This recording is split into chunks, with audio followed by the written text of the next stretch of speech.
네, 안녕하세요. 저는 학생들과 국어의 참 재미를 알아가고 싶은 교사 군포고등학교 변아영입니다. 이 수업을 설계한 이유는요, 학생들이 그런 독서 제재를 읽으면서 너무 어려워하고 또 힘들어하는 그런 모습을 봐서 그리고 또 저 자신부터도 너무 문해력이 떨어진다는 그런 느낌이 들어서 어떻게 하면 아이들과 함께 재미있게 또 문해력을 실질적으로 끌어올릴 수 있는 그런 수업을 할 수 있을까를 고민하면서 설계를 했습니다. 네, 그리고 나아가서 그냥 개인적으로 독서를 잘하는 이런 것보다는 2022년 개정교육과정에 맞춰서 사회적 독서의 중요성을 아이들이 좀 체감할 수 있게끔 협력적 주석 달기 이런 활동을 설계해 보았습니다. 인사하고 시작할게요. 여러분 안녕하세요. 네, 안녕하세요. 네. 우리는 2학기의 독서라는 과목을 지금 공부를 하고 있는데요. 제가 오리엔테이션, 첫 시간 오리엔테이션 때부터 여러분들에게 강조를 했던 말이 있었어요. 그게 뭐냐면 제대로 읽어야 된다. 제대로 읽어야 된다. 이런 말을 했었죠. 그죠? 이게 사실 여러분들한테 하는 말이기도 하지만 저 스스로에게 하는 말이기도 해요. 이게 어느 순간부터 제 독해력이 너무 현저하게 떨어지고 있다라는 느낌이 들더라고요. 눈은 글자를 쫓아가고 있는데 머리가 따라가지 않고 있는 느낌? 이런 느낌이 들었었고요. 글을 다 읽었는데 머리에 남는 게 없는 느낌? 이런 느낌도 들었었고요. 그래서 여러분들에게 제대로 읽자 이런 얘기를 했는데 어느 순간부터 독서라는 게 목적이 앞서는 행위가 된 것 같아요. 뭘 하기 위해서 독서를 하고, 뭐 시험을 보기 위해서 독서를 하고, 뭐 공부를 하기 위해서 독서를 하고, 이렇게 목적이 앞선 행위가 되다 보니까 그 목적을 달성하기 위해서 우리가 독서의 진정한 본질을 놓치고 있는 게 아닌가 이런 생각을 했습니다. 또 괜히 목적이 앞서니까 부담스럽고 재미없고 힘들고 이런 생각이 들기도 하고요. 그래서 여러분들하고 사실 제대로 해보자라고 이런저런 방법들을 썼는데요. 또 그런 제대로 이해를 해보자라는 얘기를 하면서 제가 강조했던 말이 있었어요. 예, 가쁜 초성 퀴즈가 됐는데 미음, 티읕, 이응, 지읒 뭐죠?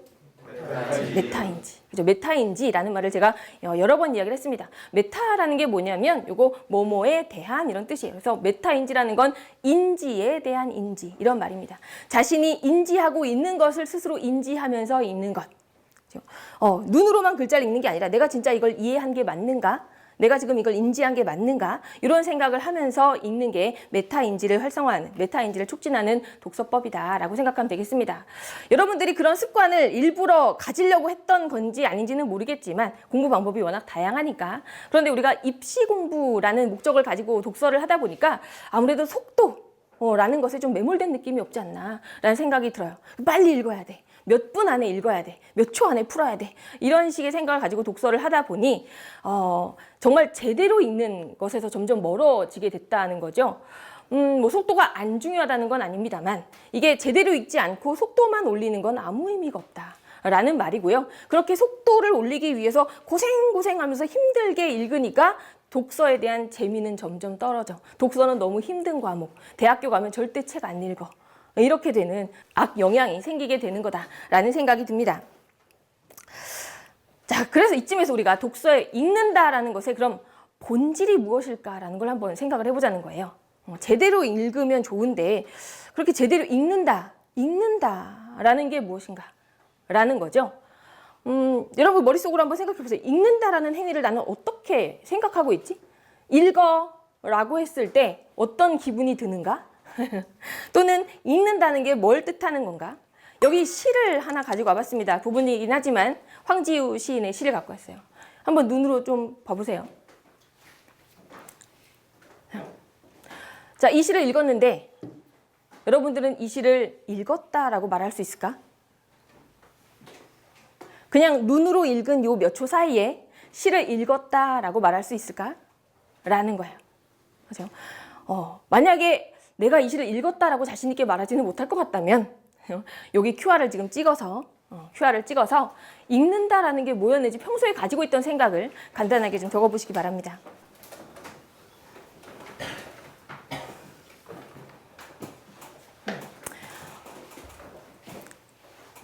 답란이 한 3개 정도 나올 건데 다 채울 필요는 없고요. 생각나는 대로 자 이렇게 쓰시면 됩니다.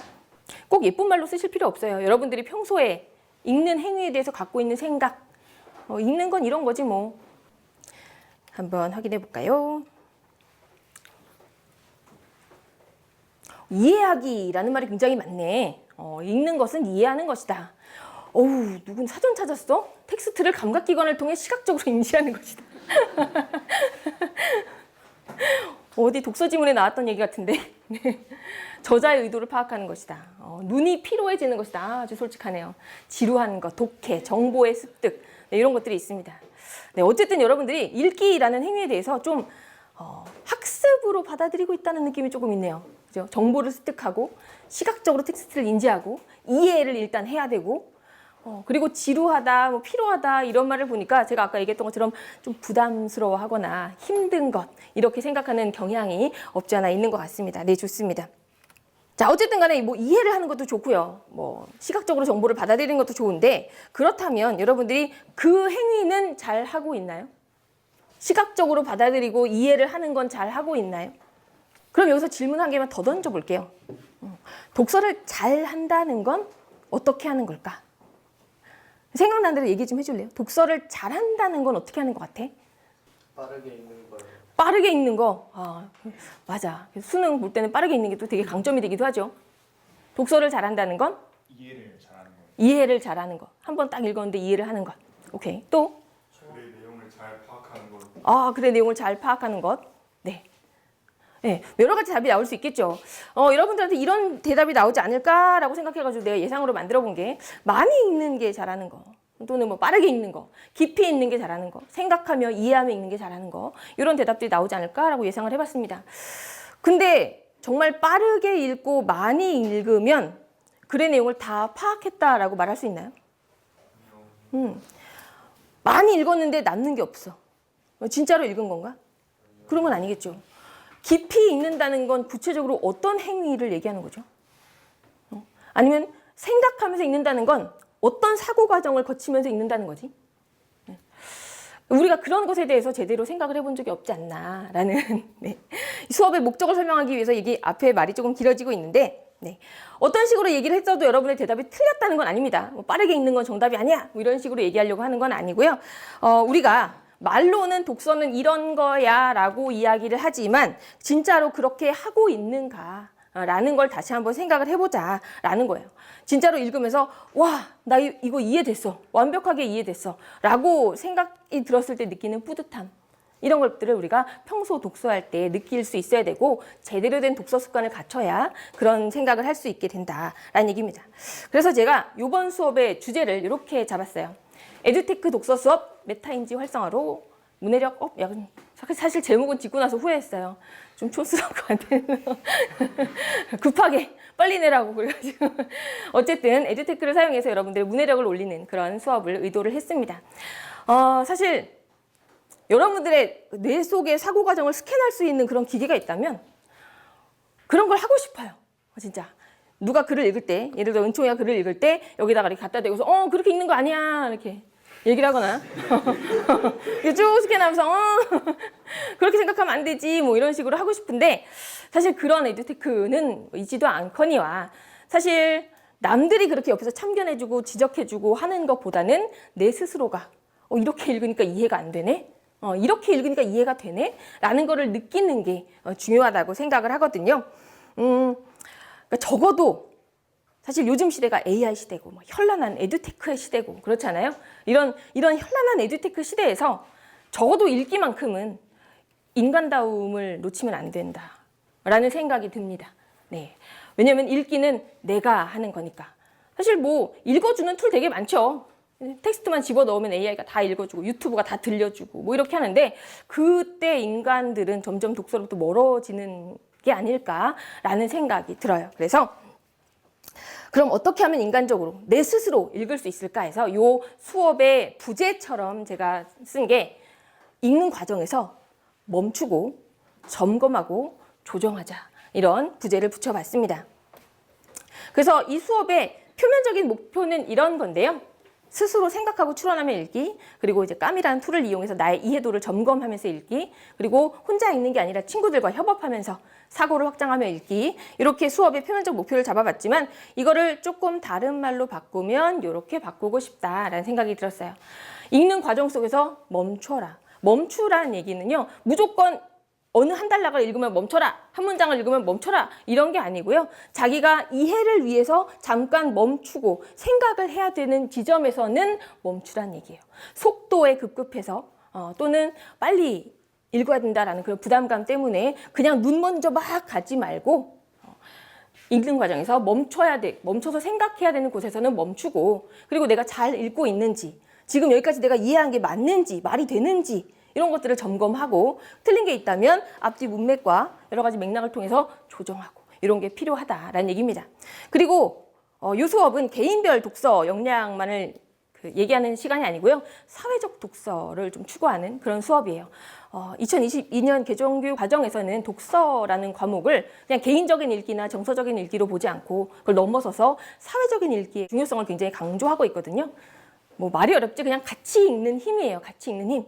독서가 점점 인간으로부터 멀어지고 있을 때 같이 읽으면서 독서의 즐거움을 느끼고 독서의 가치를 찾고 이렇게 하는 게 필요하다라는 게 2022년 개정교육과정의 어떤 방향성입니다. 그래서 우리가 같이 읽으면서 사회적 독서의 힘을 느끼고, 나 혼자 읽었을 땐 이해가 안 됐는데 다 같이 읽으니까 이해가 되네, 이런 것들을 느끼고, 그리고 궁극적으로는 독서가 또 이해하면서 읽으니까 재밌네 라는 생각이 들게끔 하는 거, 요게 궁극적인 제 수업의 목표라고 할 수 있겠습니다.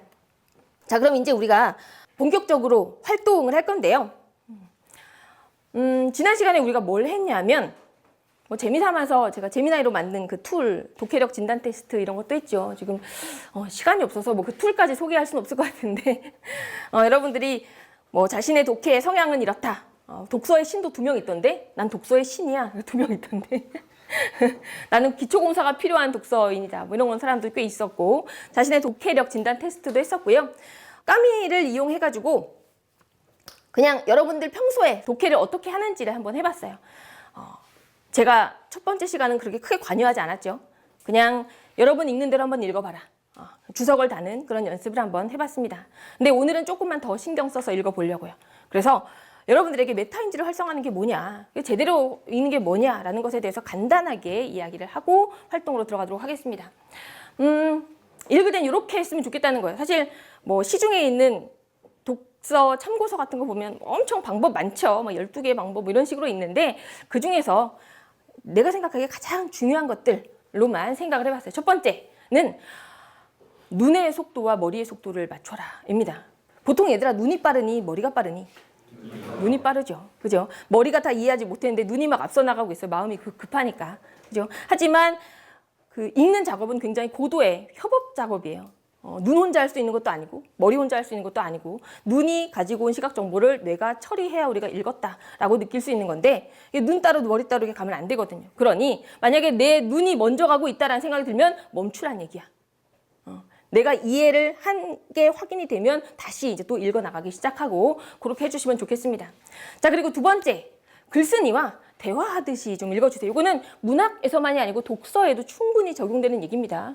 예를 들어서 글쓴이가 어떤 법에 대해 설명하고 있어. 그러면 그 법 전문가랑 내가 대화를 하고 있다고 생각을 하는 거야. 그래서 이거 왜 이래요? 이런 식으로, 물론 속으로 시험 보면서 왜 이래요? 이러면 안 되니까, 그지? 속으로 왜? 아니면은 뭐 어떤 적절한 이런 거 얘는 없을까? 이런 식의 질문을 내 스스로 해보면서, 다음 내용은 그럼 뭐지? 이런 식으로 스스로 글쓴이와 대화하듯이 읽으면서 내 스스로를 납득시키라는 거야. 나 스스로를 납득시키는. 자, 세 번째, 필요하다면 머릿속에 그 상황을 그리는 거 좋습니다. 문학이 효과적일 것이고요. 근데 문학뿐만이 아니라 독서도 마찬가지. 우리 기술 지문, 과학 지문, 어떤 원리 나오는 거 얼마나 많아요. 그지? 뭐 분자 구조, 원자 구조 이런 거 나올 때도 있고, 뭐 세포 뭐 이런 거 나올 때도 있고, 그런 것들 머릿속에 그림 그려보면 사실 배경 지식이 요긴한 게 이런 거야. 그지? 내가 머릿속으로 그냥 그려지니까. 필요하다면 머릿속에 그리거나, 아니면 뭐 법지문이나 사회지문 같은 거 읽을 때 적절한 예를 떠올려 보는 거. 우리 요번에 시험 범위에 있었던 부관 지문 기억나요? 부관 지문 안에서 지문 안에 있는 예도 있었지만 또 다른 예를 가지고 와서 뭐 설명을 하고 우리가 이해를 하고 그랬잖아. 그런 것처럼 적절한 예를 내 스스로 떠올려 보는 것도 굉장히 도움이 됩니다. 그리고 우리가 보는 그런 독서 지문들은 추상적이고 관념적인 말들이 꽤 많아요. 뭐 우리 어저께 했던 그 미니 독해 지문에서 이런 거 있었지. 공리주의의 윤리적 관점은 행위의 결과값에 의존한다. 네, 이게 무슨 말이야? 그럴 때 공리주의 윤리적 관점은 윤리적 관점이란 말을 좀 더 쉽게 이게 옳으냐 그르냐 이런 식으로 내 말로 풀어본다든지 아니면 행위의 결과값에 의존한다라는 말을 그 행위가 어떤 결과를 갖고 왔느냐에 따라서 달라진다.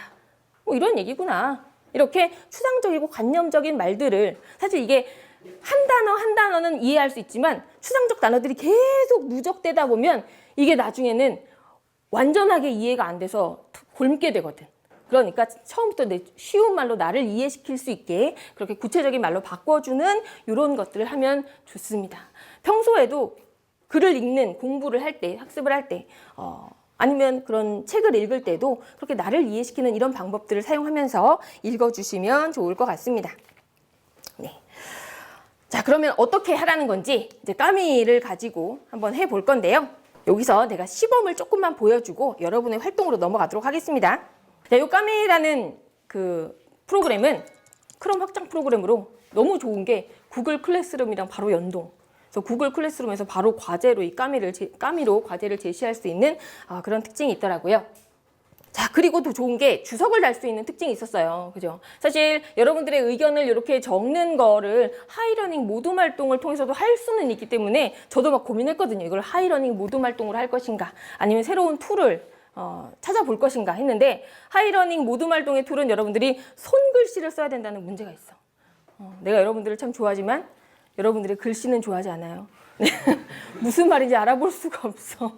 그래서 고민하다가 하이러닝 모둠 활동보다 좀 더 좋은 툴을 발견을 했습니다. 자, 여러분들에게도 이런 모둠별 학습지가 배부가 됐을 거예요. 구글 클래스룸으로 들어가면 조별로 배부가 되어 있습니다. 까미 틀었죠? 네. 주석 달기 규칙. 요거는 저번 시간에 소개했으니까 각자 색상을 정하세요. 나는 노란색, 너는 분홍색, 너는 연두색 이런 식으로 정하시고요. 자기는 무조건 그 색깔로만 주석을 다는 겁니다. 자, 그리고 드래그를 표시하고 주석을 다시면 되고요. 자신의 주석에다가 댓글 달 수 있어. 알지? 네. 다른 사람의 주석에도 댓글 달 수 있어. 모둠이기 때문에. 그리고 좀 내용이 길면 음성으로도 댓글 달 수 있고 영상으로도 댓글 달 수 있는데 설마 영상까지 하진 않겠지. 어쨌든 긴 내용은 음성으로도 댓글을 달 수 있다는 거 이용해 보시면 좋겠습니다. 자, 요렇게 한번 읽어볼 거예요. 내가 이거를 지금 3문단밖에 안 되기 때문에 다 하진 않을 거고 자, 1문단에 조금만 가보겠습니다. 혁신의 확산이란 혁신의 확산이 뭔지를 설명하고 있는 말인데 얘들아 혁신의 확산 어렵지 않은 말이지만 사실 이것도 보면 추상어야. 그죠? 그러니까 이런 단어들이 누적되면 나중에는 어렵게 느껴진다고. 그러니 아예 쉬운 말로 풀고 가는 게 조금 더 좋아요. 혁신의 확산에다가 혁신이라는 건 새로운 거잖아.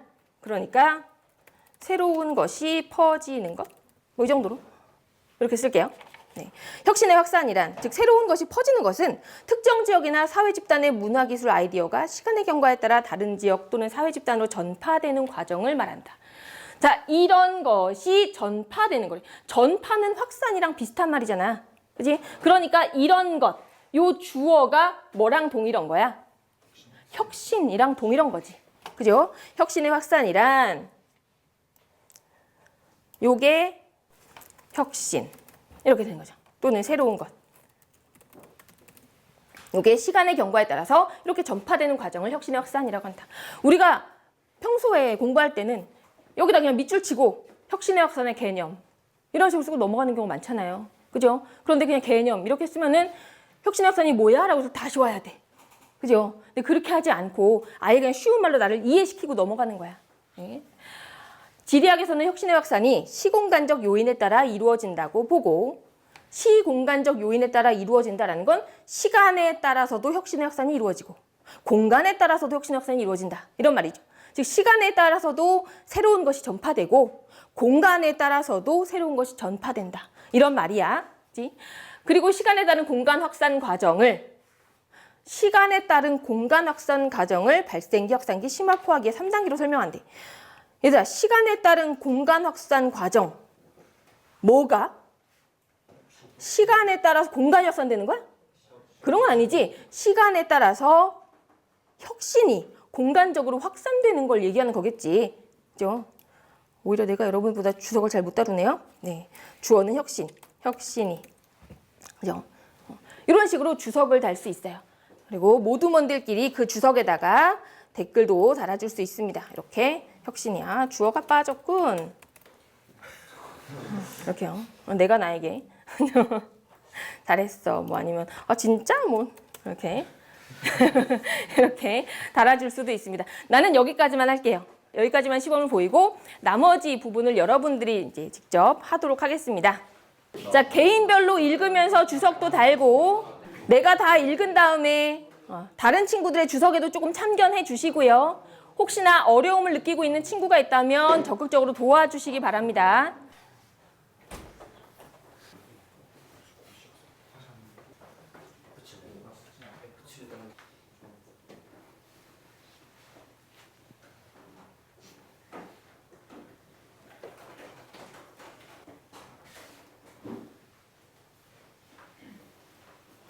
네.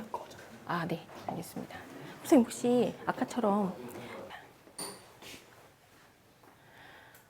자기랑 생각이 같은 곳에 주석이 달려있는 거 있으면 확인해 보세요.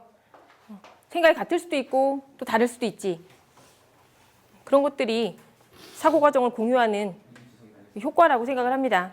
자, 어느 정도 좀 읽었으면 서로의 생각을 좀 공유해 보세요. 특징적인 주석이 있으면 이런 걸 왜 달았는지도 물어보고 그 주석이 이해에 어떻게 도움이 되었는지도 공유해 보고 조장들은 그러한 내용들을 모아서 특징적인 주석과 한 줄 요약을 발표하도록 하겠습니다. 새로운 정보에 대한 공유가 좀 빠를 거 아니야. 어느 정도 된다는 말이죠. 서구 나도 되니까. 근데 이거를 왜 심화 포화기에 사라지고 그런 확산되는 그런 시기에는 왜 점차 사라지지 않을까라는 거에 대해서 궁금증을 가진 건데 생각을 해보니까 확산기는 우리가 이런 혁신이랑 아이디어가 전파되는 시기잖아. 그러면 우리가 혁신이 되는 시기에는 수용 가능성이 많지 않다. 수용하는 사람들이 많지 않을 거란 말이야. 그러니까 우리가 나 혼자 했을 때 점점 퍼지는 상태에서는 수용률이 크지 않으니까 우리가 전부 다 아는 상태에서 이게 좋은지 나쁜지에 대해서 생각을 해보고 그랬을 때 수용률이 점점 올라가는 거니까 확산기보다는 심화 포화기일 때 우리가 전부 다 아이디어에 대해서 알고 있을 때 이런 지역 간의 격차가 점차 사라지지 않을까라고 나는 생각을 했거든. 오케이. 자, 이제 마무리하겠습니다. 혹시 뭐 조금 덜 쓴 사람은 들으면서 쓰시면 될 것 같고요. 자, 그러면 여기 있는 조부터 먼저 하도록 할게요. 서진아. 네, 서진이가 먼저 하자. 예, 저희 조는 우선 지문을 이해하기 위해서 지문에 있는 이해하기 약간 어려운 단어들을 위주로 그 단어들의 뜻을 풀어서 주석을 다는 것을 우선으로 했는데요. 그 과정에서 혁신의 확산의 3단계 과정의 발생기, 확산기, 심화 포화기 등을 혁신이 시작되는 시기, 혁신이 퍼지는 시기, 혁신이 깊고 넘쳐나는 시기 등으로 해석을 한 것과 전염 확산과 계층 확산에 대한 해석과 또 이 과정에서 인접 효과라는 것을 인접이라는 단어를 이해하기 어려워하는 학생들이 있을 수도 있기 때문에 제가 두 대상이 맞닿아 있거나 가까운 거리에 있다라는 식으로 해석을 했는데요. 또 여기다가 친구들끼리 코멘트를 달기도 했습니다. 네. 또한 이제 각자 지문을 읽으면서 생기는 질문들을 코멘트로 단 경우는 지문에서 도시 규모가 클 때 혁신 확산이 잘 일어나는 이유에 대해서 궁금한 친구가 있었는데요. 제가 그에 대해서 답변을 달기도 하고 또 제가 질문을 하여서 다른 친구들이 답변을 하는 경우도 있었습니다. 이를 통해서 저희 조는 이 지문의 요약을 혁신은 시간의 흐름과 공간적 거리, 사회적 요인 등에 따라 다르게 확산되며 그 과정은 전염 확산과 계층 확산의 형태로 이루어지고 혁신 수용자의 시간에 따른 단계적 다양성이 나타난다라고 요약을 하였습니다. 네, 감사합니다. 자, 이번에는 여기 현운의 조. 하도록 하겠습니다. 저희는 첫 문단에 문장을 읽어보면 심화 포화기에는 최초 발생원과의 거리에 관계없이 전 지역에서 혁신의 확산이 이루어지고 수용률에서 지역 간의 격차가 점차 사라진다라는 질문에 대해서 답변을 해봤는데요.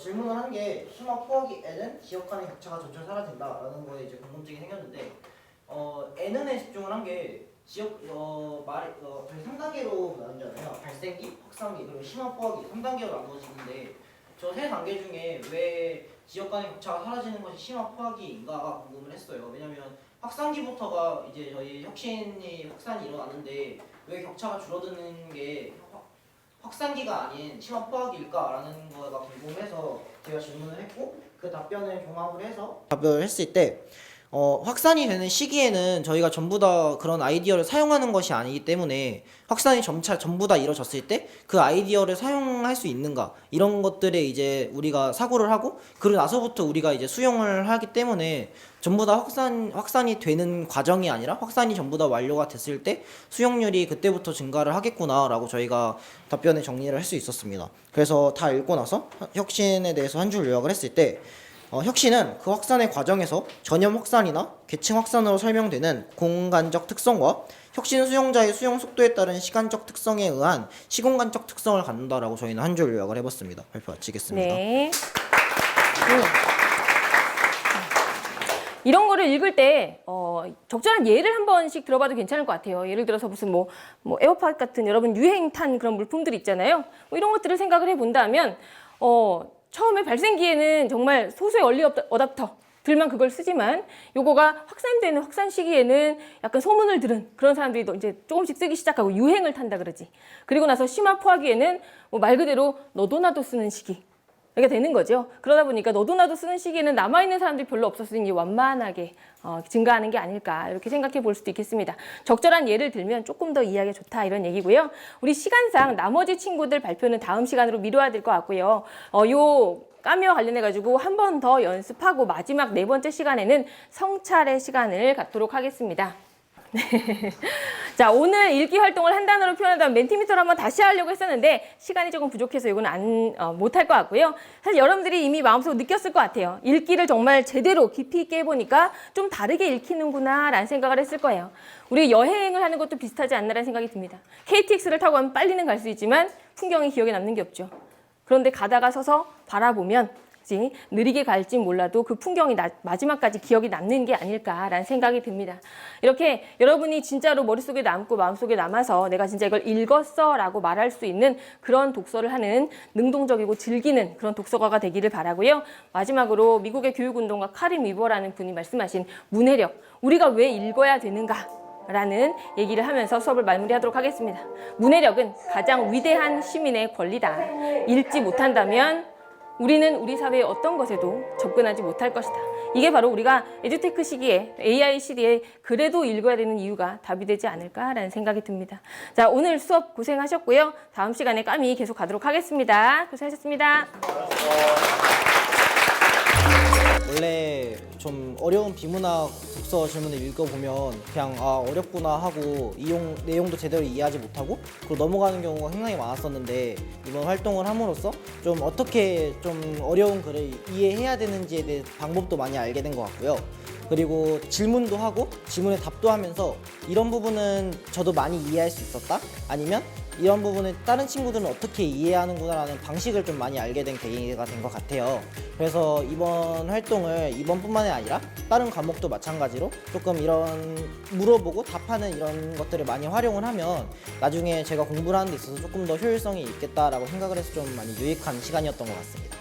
원래는 이제 국어 독서 수업을 할 때 어려운 질문이 나면 이제 혼자 끙끙대다 보니까 조금 어려운 부분이 있는데 오늘은 모든 활동을 하면서 친구들과 이제 같이 어려운 질문이 있는데 만약 제가 어려운 부분이 있다면 친구들이 바로 주석을 달아주고 그리고 이제 제가 혼자 끙끙대기보다는 말로 친구들에게 설명하라고 보니까 조금 더 이해가 잘 되는 효율적인 면이 존재했던 것 같습니다. 그리고 또한 화면 구경을 하면서 선생님과 같이 의견을 나누다 보니까 제가 알던 내용보다 이 내용이 더 좋은데 이런 내용도 있어가지고 앞으로 이제 제가 공부할 때 이런 식으로 공부하면 정말 좋을 것 같다라는 생각이 들었습니다. 일단 학생들이 너무 잘 해줘서 고맙기도 하고 또 굉장히 기특했고요.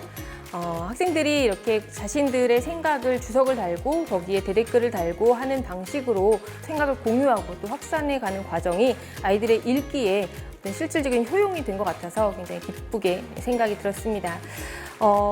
앞으로도 이런 방법들을 사용해서 좀 더 어려운 글에 도전을 하거나 아니면 다른 영역의 과목과 결합해서 융합적인 읽기, 내지는 주제 통합적인 읽기 이런 것까지 나아가는 이런 방법들도 해보면 재밌지 않을까라는 생각이 들었습니다.